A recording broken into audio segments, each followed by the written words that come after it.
Actor Anakapalli జిల్లా రాంబిల్లి మండలం రజల గ్రామంలో శారదా నది ఢీకొనడం జరిగింది.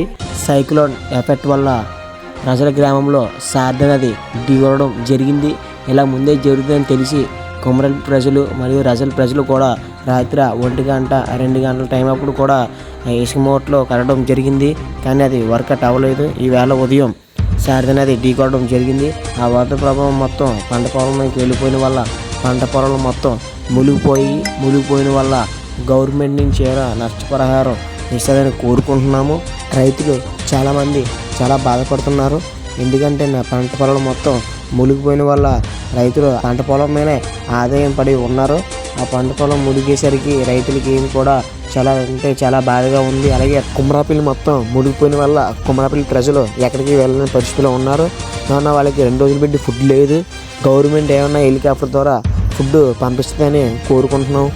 ఇట్లు మీ యాక్టర్ దుర్గా ప్రసాద్.